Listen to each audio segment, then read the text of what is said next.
오늘은 어떤 하루를 보내셨나요? 오늘도 별 다른 생각 없이 유튜브만 보셨나요? 혹시 이 영상을 누른 것도 그저 스스로에게 나는 유튜브를 보는 게 아니야. 자기 개발을 하고 있는 거야. 라고 스스로에게 암시를 걸고 있는 것은 아니었을까요? 생각하는 대로 살지 않으면 사는 대로 생각하게 됩니다. 자신의 삶을 진심으로 산다는 것, 그것이 자기 개발이라고 생각합니다. 안녕하세요. 당신의 더 나은 내일을 위한 채널 더 나은 내일입니다. 우리는 자기 자신에 대해 얼마나 알고 있을까요? 유년기를 보내고 학창 시절을 보내고 대학 시절을 보내고 취직을 하게 되었습니다. 우리는 이 과정에서 수많은 개입을 받았습니다. 어떤 개입을 받았을까요? 대학교 지원하는 과를 선택할 때 자신이 원하는 과를 선택하셨나요? 아니면 점수에 맞춰서 대입원서를 작성하셨나요? 또한 대학교 졸업 후 취직을 고려해서 과를 선택하셨지 않으셨나요? 그리고 우리의 교육과정이 정말로 우리를 위해서 맞춰져 있었을까요? 우리가 무엇을 잘하는지, 무엇에 관심이 있었는지보다 대학에서는 국어, 수학, 영어를 잘하는 학생을 선호합니다. 그래서 고교 과정도 국영수에 맞춰져 있습니다. 그리고 대부분의 학생은 수학을 포기합니다. 일명 수포자이죠. 정작 사회에 나가서 생활을 시작하면 국영수 외에 알아야 할 것이 정말로 많은데도 말입니다. 수학 2차 방정식이나 2차 함수와 같은 내용을 사회에 나가서 쓸 일이 과연 많을까요? 그래서 저는 우리가 원하는 대로 성장하지 못했고 우리가 무엇을 좋아하는지 알아볼 수 없었다고 생각합니다. 철학자 소크라테스는 너 자신을 알라고 했습니다. 과연 우리는 자신에 대해 얼마나 알고 있을까요? 바로 이 점이 우리가 자기 개발을 해야 하는 이유입니다. 우리가 원하는 대로 살아가기 위함이며 우리가 무엇을 좋아하는지 알아가는 과정입니다. 그러면 자기 개발을 어떻게 하고 계실까요? 시중에는 많은 자기 개발 서적이 나와 있습니다. 많은 사람들은 독서를 통해서 자기 개발을 하고 있습니다. 좋은 방법입니다.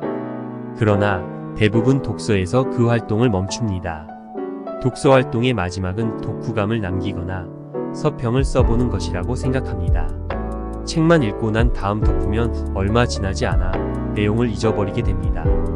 그러나 이를 글로 남긴다면 기억에도 좀 더 오래 남게 되고 나중에 한번 다시 확인해 볼 수 있습니다. 책의 내용은 많지만 남길 부분은 한 문장이어도 좋습니다. 그 내용을 잘 인지하시고 실천이 가능한 내용이라면 실천까지 이뤄보시기 바랍니다. 그러면 독후감이나 서평을 남기면 무엇이 좋을까요? 위에서도 말했듯 먼저 책의 내용을 더 잘 기억하게 되고 책의 내용을 실천하실 수 있습니다. 그러나 이러한 활동을 하면 자신의 아웃풋 활동이 늘어나는 게 가장 좋은 점입니다.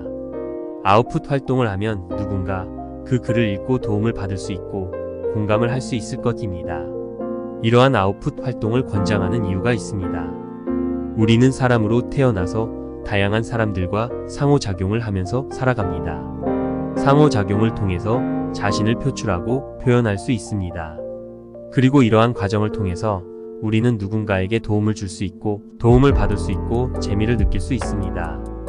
그 과정에서 내가 좋아하는 것, 내가 잘하는 것을 찾을 가능성이 더 높아집니다. 다양한 활동을 통해서 자신을 찾아가는 것, 그것이 자기 개발의 목표라고 생각합니다. 그러면 자기 개발을 해본 적이 없는 사람이 자기 개발을 시작한다면 무엇을 하는 게 좋을까요? 우선 나에게 주어진 시간이 얼마나 되는지 확인해 보는 것이 중요합니다. 자기 개발을 위해서는 시간이 정말로 필요합니다. 하루에 1~2시간 정도 짬을 내서 자기 개발에 사용해야 하고 주말에도 시간을 조금 내어야 합니다. 그리고 독서가 중요하다고 생각합니다. 어떤 책을 읽을지 모르겠는 분을 위해서 책 2권을 추천드립니다. 호리의 다카우미의 모든 교육은 세뇌다. 그리고 가진 돈은 전부 쓴다. 2권입니다. 모든 교육은 세뇌다라는 책에 보면 학교가 왜 설립되었는지, 학교의 목적은 무엇이었는지에 대해서 나와 있습니다. 그리고 가진 돈은 전부 쓴다. 책을 보면 삶의 진심인 사람이 살아가는 것에 대해서 나와 있습니다. 이 2권의 책은 모두 극단적인 내용을 담고 있습니다. 따라서 일반인인 우리는 쉽게 도전할 수 없을 내용입니다.